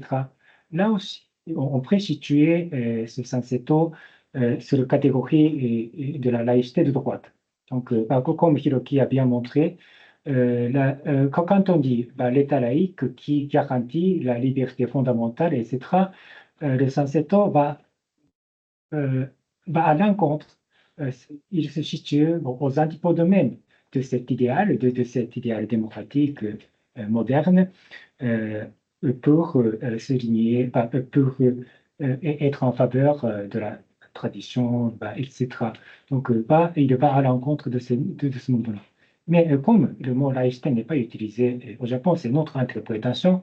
Donc, quand on applique la laïcité de gauche, la laïcité de droite, c'est bien sûr la laïcité de droite. Merci beaucoup. Donc, Frédéric, en ligne. Donc, posez ta question, Frédéric, et après, ça va être après. Oui, bonjour à tous, à toutes. Merci beaucoup pour cette présentation. C'est vrai, comme vous le disiez, Bertrand, c'est difficile de ne pas faire une multitude de liens avec les cas européens et états-uniens, notamment avec une autre surprise électorale un peu plus tôt dans l'année en Roumanie, avec un candidat souvent qualifié de populiste également, qu'on n'avait pas vu venir et qui était aussi porté par les réseaux sociaux et en particulier par TikTok. Mais j'aurais deux, trois petites questions dans la même veine, un peu de relations internationales, si j'ose dire. Vous évoquiez la comparaison avec le principe, ou en tout cas la philosophie, disons, de Donald Trump, l'Amérique d'abord. Est-ce qu'on retrouve ça notamment en termes de relations internationales dans ce parti? Par exemple, en ce qui concerne la guerre en Ukraine, le Japon a quand même été est quand même assez impliqué. Est-ce que ça s'accompagne, du coup, cette victoire électorale, d'un désinvestissement du soutien apporté à l'Ukraine? Voilà, ça, c'était une première question. Une deuxième question, dans la même veine d'autonomisation et d'indépendance du Japon. Je crois que la doctrine Yoshida avait été discutée sous l'ère de Shinzo Abe. Est-ce que ça fait partie également des points qu'aimeraient retravailler ces candidats et ce parti? Dernière chose, est-ce que le parti noue des contacts ou propose de le faire avec d'autres partis, souvent qualifiés également de populistes en Europe? Voyons, on voit souvent des conseillers de Donald Trump, par exemple, assister, ou même le vice-président, assister à des meetings électoraux en Allemagne, parfois en Italie, etc. On voit Marine Le Pen échanger des sympathies avec Geert Wilders. Est-ce que ce candidat-là s'inscrit dans ce qui est parfois appelé comme l'international populiste? Merci beaucoup. Merci, Frédéric. Peut-être, merci. Votre première question et troisième question se recoupent en quelque sorte. Et je pense que oui, vous avez raison. Comme vous imaginez, il doit y avoir, au moins, nous avons quelques éléments. Il y a effectivement des rapports avec d'autres partis de droite, d'extrême droite, et d'autres partis. Donc, tout en insistant sur le japonais d'abord, il se sympathise, il se familiarise avec les leaders d'autres partis des autres pays à ce niveau-là. Et peut-être que, oui, donc vous avez mentionné dans la deuxième partie, la doctrine Yoshida a critiqué, relativisé, révisé par Abe. Et je pense que là aussi, le Kamiya, le Sanseto et son dirigeant, Kamiya, situe dans la ligne prolongée de Abe Shinzo. Alors, concernant la relation avec les populistes européens, les populistes des étrangers, ce qui est intéressant, c'est que, ouais, par exemple, Kamiya, le fondateur de Sanseto, il plaide beaucoup de Donald Trump. Et en fait, il a fait une petite réunion avec Charlie Kirk quelques jours avant son décès. Donc, il y a une relation paradoxalement globale des nationalistes. En fait, ouais, c'est un paradoxe, mais je pense que c'est un phénomène un peu global. Donc, ouais, on a besoin d'études comparatives internationales. Donc, peut-être, il ne vont pas, il ne va pas dire le bleu n'est pas bon pour santé devant ces l'extrême droite d'autres pays. Donc, il y avait une question en présence. Oui, Frédéric? Pardon, et sur la question de l'Ukraine, est-ce qu'on observe là une distinction majeure avec la politique japonaise jusqu'à présent? Par rapport à... Concernant la guerre en Ukraine. Concernant la guerre. Russie et Ukraine. En fait, le Kamiya, il a dit plusieurs fois pour la Russie. Et il a dit toujours, bon, en fait, normalement, au Japon, les médias et les journaux critiquent l'invasion de Russes à l'Ukraine. Mais Kamiya, il dit qu'il y avait beaucoup de raisons de la relation internationale pour l'invasion russienne. Donc, nous devons comprendre ce contexte. Ce genre de discours un peu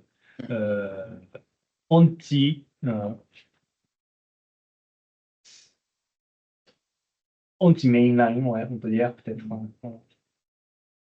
Et c'est tout. Merci beaucoup. Merci.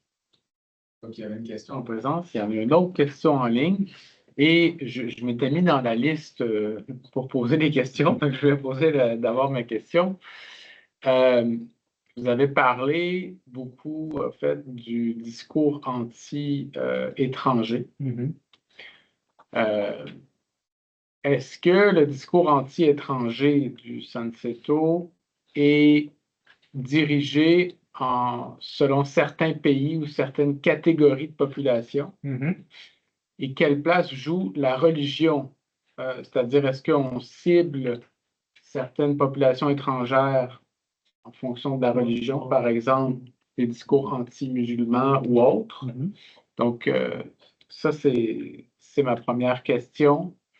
Et la deuxième, c'est, je trouve, en fait, c'est plus un commentaire, c'est que je trouve paradoxal que d'une part, on ait un discours anti-Occident, mais d'autre part, par l'utilisation de médias sociaux, par la critique des autorités publiques, par le recours à un populisme, à un nationalisme, on emprunte des façons de faire, des idéaux politiques qui ressemblent beaucoup à des mouvements populistes occidentaux. Donc, c'est une question et un commentaire. Ok, merci. Pour votre première question, je peux répondre que c'est maintenant surtout les Chinois qui ont été ciblés par le Sanseito. Parce que les Chinois sont, parmi les immigrés, il y a beaucoup des Asiatiques, et en plus, économiquement, la Chine a gagné ces dernières années. Donc, comme on dit, ouais, maintenant, le cible première de Sanseto ce sont les Chinois. Mais ce qui est intéressant du point de vue de la science des religions, c'est que dans le disque de Sanseto, ce qui est spécifique, c'est le fait que le Sanseto caractérise le japonité, le japonais, comme il s'identifie le Japon à la culture shintoïste. En revanche, il voit quelques traces de la Chine, par exemple, dans les bâtiments de confucianisme. Donc, c'est-à-dire que le confucianisme c'est le symbole de la civilisation chinoise. Mais c'est un argument très infondé parce que même le Japon, avant la modernisation, l'apprentissage de la culture confucianiste et la morale confucianiste a été presque obligatoire pour les samouraïs.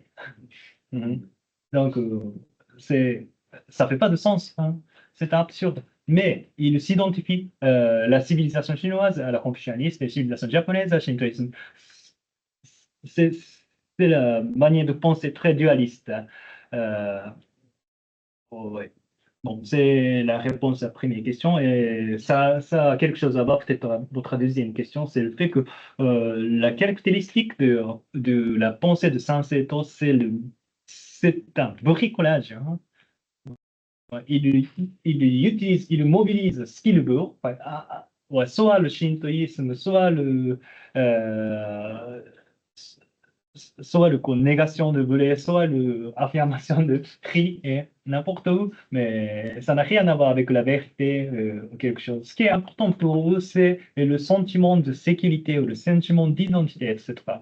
Donc, oui, ça c'est dans la tradition de la sociologie des religions, en francophone, peut-être il y a l'expression de c'est un phénomène un peu nébuleux, nébuleux. Ça, ça c'est le mélange des éléments sans frontières. Normalement, il y a une frontière entre la question de voler, la question de vaccin, la question de religieuse, mais ils mélangent tous dans la même boîte. Je pense, à mon avis, c'est la caractéristique de la manière de penser de Sanseto. Mais ce qui est intéressant, c'est peut-être cette manière de penser très bien partagée dans notre époque. Donc, ne partageons un peu quelque sorte, ne partageons pas, ne partageons pas la conviction, mais ne partageons peut-être un peu le mode de pensée, et le mode oui, construire quelque chose dans ce monde très global et on peut trouver n'importe quoi sur Internet, on peut combiner n'importe quoi. Voilà. Le Sanseto est le produit de cette époque très global, très technologique, très accessible à tous. Oui, si j'ajoute quelque chose, oui, euh, à propos du discours anti-étranger, oui, comme Hiroki a mentionné dans dans son partie d'exposé, c'est sur l'occupation américaine, où les États-Unis ont inculqué le sentiment d'infériorité, etc. Donc, ils incitent à redécouvrir la fierté nationale, etc. Mais ce qui domine davantage, c'est le pensée anticommuniste. Donc, méfiance vis-à-vis de la Chine est énorme. Donc, tout en critiquant l'éducation qu'on a eue après 1945, je pense que Kamiya considère nécessaire l'alliance avec les États-Unis, n'est-ce pas, du point de vue sécuritaire. Mais sa pensée anticommuniste est très forte. Donc, vous avez déjà compris. Donc, sa manière de prendre la parole, son manière d'argument, c'est créer l'ennemi. Et donc, la distinction nous et eux. Et eux, les communistes, là, ce type d'argument, il est très récurrent. Mais ce qui est bizarre, c'est qu'il accuse en même temps les marchands et les bourgeois qui contrôlent ce monde. Oui, voilà. Ouais. Donc, oui, dans une certaine mesure, ça fait comme ce que tu as dit, le bricolage, nébuleuse, etc. Donc, dans un sens, ils n'ont pas de principe. Donc, c'est paradoxal, mais ouais, nationaliste, anticommuniste, mais et à partir de là, il utilise tout ce tout ce qui est utile pour eux. Donc, il y avait Guy, il y a Martin en ligne, et il y a Sarah, et il y a Loïc. Donc, Guy. Bon, merci pour votre présentation. Je n'ai pas tellement une question qu'une réflexion dans le sens que, écoutez, aujourd'hui, ça fait exactement 1 an que j'ai soutenu ma thèse. Puis vous voyez l'âge que j'ai, là, j'ai 82 ans. Alors, ça va être un peu mêlant. Et de plus en plus, d'ailleurs, depuis 10 ans, je m'aperçois que le concept de laïcité est de plus en plus confus, au Québec particulièrement. Et je vous écoutais, puis je vois bien qu'aussi ça évolue chez vous, puis pas nécessairement de... sinon, il y a un certain parallèle avec ce que nous vivons au Québec. Moi, j'ai vécu avant les années 60, là où on appelait la Révolution tranquille, et c'était vraiment l'Église qui menait tout. Et aujourd'hui, on peut reprocher à l'Église d'avoir abusé un peu de son pouvoir. Mais j'écoutais ce midi, en m'en venant ici à la conférence, à la radio, une des radios de Radio Vatican, là, où il y avait justement un spécialiste de la laïcité qui expliquait, entre autres, que pour lui, la laïcité porte à confusion dans le sens qu'il y a une laïcité libérale, il y a une laïcité plutôt conservatrice qu'on appellerait retour au passé, retour aux valeurs, retour au patrimoine.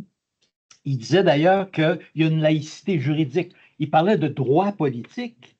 Le droit politique étant une certitude qu'un État, pour être un État, doit être laïque. Alors, où je dis que c'est confus, c'est que de plus en plus, on s'aperçoit, là, on est en 2025, et moi, j'ai fait ma thèse sur un peu l'évolution de la laïcité à partir de la commission Bouchard-Taylor en 2007. Peut-être que pour vous autres, ça vous dit moins, là, mais nous, on l'a vécu ici en 2007. jusqu'à 2019, là, au moment de l'adoption de la loi 21, et qui est encore en 2025 contestée devant les tribunaux. Là où je m'aperçois qu'il y a une confusion, c'est que les gens ont de la difficulté à comprendre que l'État est laïque, mais que l'individu a des droits fondamentaux d'expression de sa foi et tout. Et ça, tant et aussi longtemps qu'on n'aura pas clarifié ça, et que ce soit chez vous ou chez nous ou n'importe où, on va toujours vivre avec cette espèce de tension. Une tension où les gens cherchent à retrouver des valeurs, parce qu'on a bien parlé ce midi, j'écoutais, on disait bien que l'Église doit être liée à l'État en raison des valeurs que les citoyens prônent pour évoluer dans cet État laïque-là. Alors, c'est pour ça que moi, je suis extrêmement préoccupé par cette difficulté de faire une espèce de consensus. Vous parliez du nous et de l'autre, hein, l'autre, l'étranger. Au Québec, on a un peu la même impression actuellement. L'autre, c'est le danger, c'est l'immigrant, c'est celui qui vient chahuter un peu notre patrimoine historique et tout, là. Alors, bon, je m'arrête là-dessus parce que je pourrais élaborer encore longtemps. Surtout, plus on vieillit, on dirait que plus on a l'impression de vouloir tout le temps affirmer des choses, tout en admettant que nous sommes nous-mêmes en interrogation perpétuelle, et c'est mon cas. Mais merci quand même pour votre présentation, j'ai beaucoup appris. Je vois que Martin a baissé la main en ligne, donc je vais voir Sarah, à moins qui a une réaction, mais sinon, Sarah, je vais te laisser poser la question. Merci beaucoup pour cette présentation. Ouais. Martin est revenu. Ouais. Donc, Martin en ligne, la parole est à vous. Oui, donc bonjour à tous. Je vais être très bref. J'aimerais juste savoir s'il serait possible d'avoir accès soit aux diapositives ou encore à la version écrite de vos communications afin de les relire si c'est possible, si vous êtes à l'aise avec ça. Et puis enfin, s'il serait possible également d'avoir vos courriels pour pouvoir communiquer avec vous éventuellement. J'enseigne l'histoire du Japon au Collège militaire de Saint-Jean. Et je travaille également en géopolitique des religions. Donc, vous pouvez imaginer que j'ai vraiment, pour moi, c'est très intéressant cette présentation-là. Alors, merci beaucoup pour votre présentation. Si vous êtes l'éditeur d'une review bien qualifiée, bien réputée, volontiers, nous allons soumettre notre. Donc, merci beaucoup, Martin. On prend en note. Sarah. Et après, il y a Loïc. Et je pense que ça va, à moins qu'il y ait faire un autre dernier tour de table, mais on arrive bientôt à la fin de notre période. Louis. Merci beaucoup pour cette très très riche présentation. Moi, je découvre beaucoup de choses, donc la question qui suit va peut-être être aussi un peu à témoigner peut-être de mon ignorance du contexte, mais est-ce qu'on voit très très bien donc, comment se forge ce nouveau parti qui accède au pouvoir en focalisant sur cette dénomination de l'autre, de l'étranger, qui aussi réaffirme une certaine identité japonaise. Est-ce qu'il y a déjà un programme, est-ce qu'il y a quelque chose de programmatique, d'une transformation radicale de la société qui est également envisagé et proposé? On le voit très bien dans certains endroits. Suivez mon regard au sud, je ne sais pas où c'est, mais où non seulement on a eu ces désignations comme ça par exemple, de boucs émissaires, mais ça s'accompagne de volonté de transformer les normes juridiques, normes politiques, voilà, même des institutions du savoir, de l'ordre normatif, etc. Est-ce que déjà on voit ça dans un programme? Est-ce qu'on a un projet On est dans un parti de gouvernement, en fait. Voilà, c'est ça. Est-ce qu'on est déjà dans un parti de gouvernement ou pour le moment on est dans un parti finalement d'opposition et de contestation? Donc, peut-être prendre en note la question. On va prendre la question de Loïc, puis on va y répondre les deux en même temps. Oui. Moi, je me demandais, parce qu'on a fait le parallèle beaucoup avec d'autres espaces nationaux. Est-ce que les électeurs et les électrices du Centre Seito ressemblent un peu aussi aux électeurs, aux électrices de partis qui ressemblent au Centre Seito? Est-ce que c'est des jeunes, en fait, ou au contraire plutôt des classes moyennes, ou en tout cas des classes assez populaires? Enfin, quelle est la sociologie finalement des électeurs et des électrices du Sensei Ito et à quel point est-ce que le shintoïsme identitaire aussi résonne avec les intérêts éventuellement des électeurs et des électrices? Est-ce que c'est quelque chose qui vient rencontrer un peu là l'engouement auprès de et des attentes? Alors, peut-être à propos des programmes de transformation radicale, Hiroki a mentionné son programme avec une création de constitution. Donc peut-être que je vais expliquer à partir de là. Mais en fait, maintenant c'est parti d'opposition, mais c'est son idéologie c'est tellement proche de celle d'une partie de PLD. Déjà, certains hommes politiques importants essayaient de prendre en contact avec le Kamiya pour éventuellement inventer, en faire une nouvelle coalition. Donc ça peut arriver.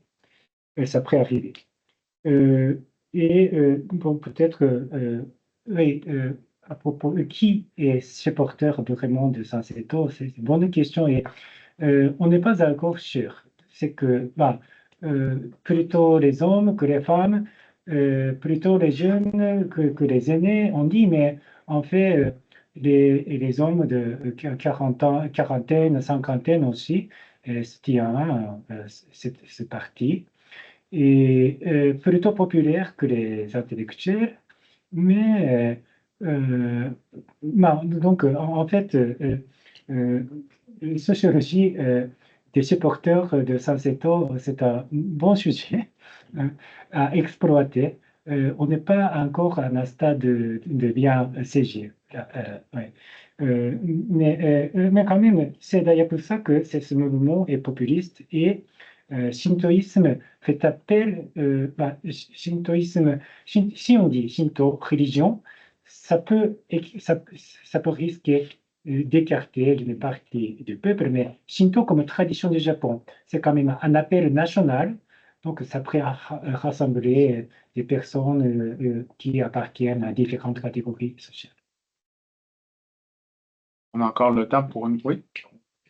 Ouais, donc c'est pas tant une question qu'une remarque, mais parce que ça fait, tout à l'heure, on a évoqué d'autres contextes nationaux, mais il y a quand même des points de comparaison qu'on pourrait vraiment avoir avec le Québec aussi. Puis, bon, le parti actuellement au pouvoir est pas un parti aux extrêmes, mais c'est un parti qui est néanmoins populiste et où on voit en ce moment des coups de boutoir dans l'état de droit qui sont assez importants avec la mobilisation de la clause dérogatoire éventuellement à répétition et avec et ici aussi une espèce de réappropriation du christianisme comme ressource symbolique. Donc en fait, travaux de Brubaker qu'il avait mobilisé surtout en Europe en fait, mais on peut vraiment les transposer ces conclusions au Québec.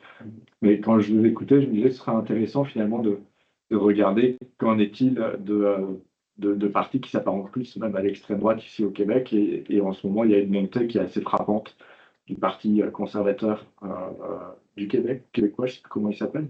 Mais il y a probablement sur plusieurs des aspects programmatiques qui sont invoqués ici, qui sont finalement des aspects qu'on retrouve dans beaucoup de... Parce que vous dites, vous montrez bien, ça tire partout, mais ça tire partout comme dans beaucoup de ces partis très populistes.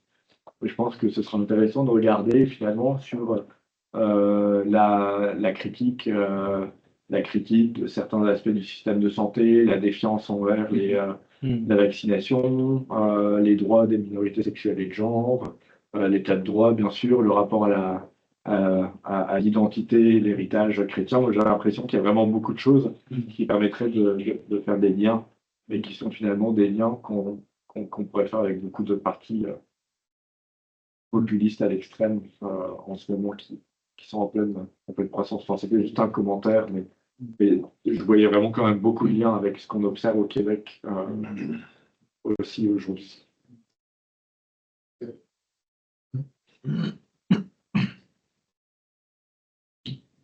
Oui, j'avais il y a encore Ok, je pensais pas que j'avais le temps. J'ai une question encore sur le contexte japonais. Moi, je vais me permettre un petit commentaire en passant. Là, je me demande depuis tantôt si, d'une drôle de manière, je ne suis pas plus réactionnaire que les gens de ce parti-là, parce que je trouve ça un peu triste et aberrant qu'on importe à ce point-là des idées globales par le biais d'Internet, puis on essaye juste comme de les mettre dans un contexte culturel qui, à mon sens, très provincial, vous m'excuserez, mais devrait être suffisamment différent du nôtre pour que. Mais non, là, en tout cas. Ça, la question qui vient avec ça, c'est vous avez mentionné qu'il y a un certain blâme sur une conspiration juive. Est-ce qu'il y a seulement des communautés juives au Japon? Est-ce qu'ils sont présents, les personnes? Cette théorie de Deep State. Ouais. Et, comment dire? Et en plus, il a fait une autre version de la théorie conspirationniste, de la version japonaise, et comme ça. Ouais, au début, Kamiya, il a importé l'idée de Deep State, c'était à la mode à la fin des années 2010. Hein. Et il a importé à ce moment-là, et à ce moment-là, il disait que les marchands étaient juifs, mais à partir des années 2020, à partir des années 2020, il a commencé à reformuler force d'ombre en l'appelant le capital financier international, élite globale, etc. Donc, il a enlevé l'expression juive, mais l'idée est la même chose. Et sociologiquement, au Japon, il y a très très peu de juifs. Donc, il n'y a qu'une petite communauté de juifs à Tokyo et d'autres régions, à Kobe, peut-être. Peut-être, mais nombre, en fait, le nombre très restreint n'empêche pas de faire imaginer ces personnes qui ont une vision complotiste. Ouais, c'est un signe. Hein, Au Québec, on a un gros problème en ce moment de rues envahies par les prières. Donc,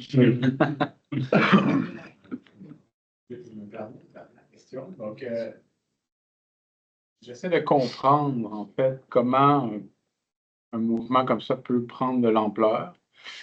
David l'a mentionné, il y a des explications dans d'autres contextes, c'est-à-dire une méfiance ou une insatisfaction vis-à-vis des institutions, des autorités publiques qui créent des colères ou un mécontentement.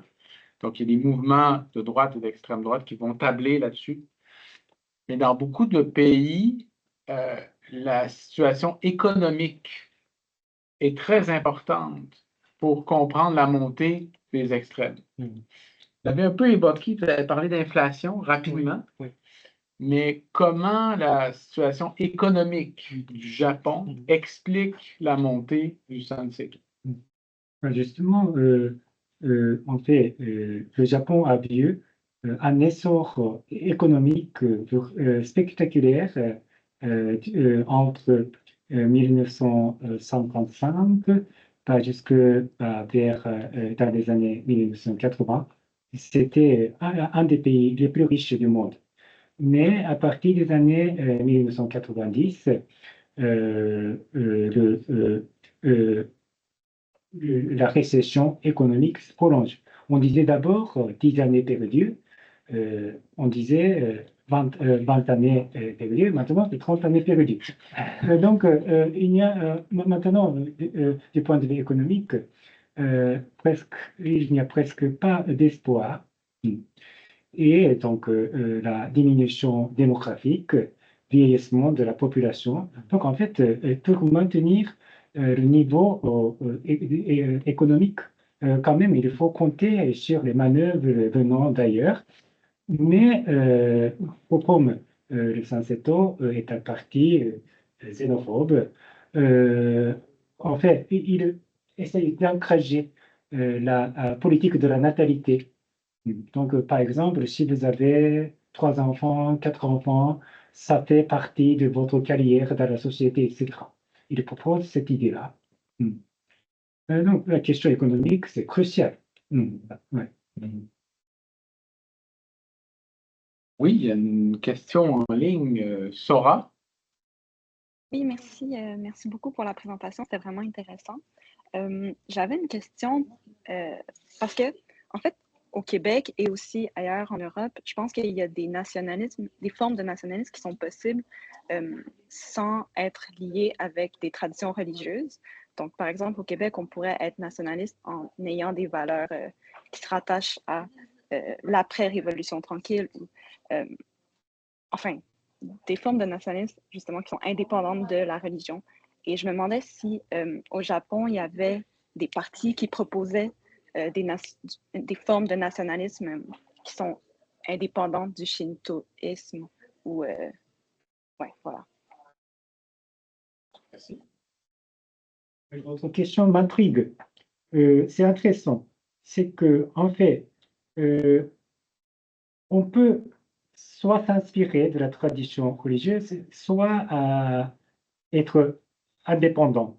Mais en fait, Sanseto s'inscrit dans la lignée du shintoïsme, mais si on caractérise le religieux par la piété, le dévot, etc., je ne sais pas si les membres du Sanseto sont religieux.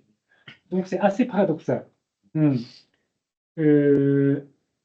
Et si vous voulez bien, dans une certaine mesure, au Japon, la notion de nation est la plupart des cas liée à l'existence de l'empereur. Et il y a le Shinto de la famille impériale, Shinto impérial. Donc à ce niveau-là, tout le mouvement du nationalisme au Japon est bon gré, mal gré, est lié à la tradition shintoïste, je pense. Oui, mais votre question m'intrigue. Ce n'est pas mon dernier mot. Peut-être je vais réfléchir, mais il me faudra du temps. Ouais. Et il nous faudra du temps parce que dans ce cas, ouais, on doit compter l'existence du roi, l'empereur du Japon, hein. L'empereur, c'est l'existence qui est entre le laïque et le religieux. Donc ça, c'est très difficile de le comprendre par la manière de penser qui divise clairement entre le religieux et le séculier, etc. Donc je pense que comprendre au mieux la situation du Japon ou les pays et d'autres pays qui ont le roi, hein, il faut plus penser, il faut travailler plus sur comment on doit comprendre l'existence du roi et l'empereur, etc. D'abord, il y a toujours la discussion de savoir si le Shinto est une religion. On peut y répondre par oui et par non. Oui, c'est une religion traditionnelle du Japon. Non, ce n'est pas une religion comme vous imaginez en Occident. Donc, en fait, ces deux discours parcourent à travers déjà, ces deux types de discours, on peut cerner dès le 19e siècle. Et ça continue. Ça, c'est une chose. Et il y a aussi une sorte de sortie du religieux, disons. Donc, si je dis sortie du religieux, je peux penser à Marcel Rocher, c'est dans la structure politico-religieuse, etc. Mais j'ai entendu, c'est qu'on est un peu découpé de cette tradition, de cette source qu'on avait. Donc, disons que l'énergie religieuse, l'énergie spirituelle qu'on avait, peut-être on est sorti de cette époque-là. Donc là encore, si on est toujours religieux ou pas, se pose comme une question. Merci beaucoup. Je pense que c'est bon. Merci beaucoup. Nous vous remercions à nouveau. Donc, le SODRUS vous remercie énormément. La Charte de recherche droit, religion et laïcité, le Centre d'études du religieux contemporain. Une bonne main d'applaudissements pour nos deux.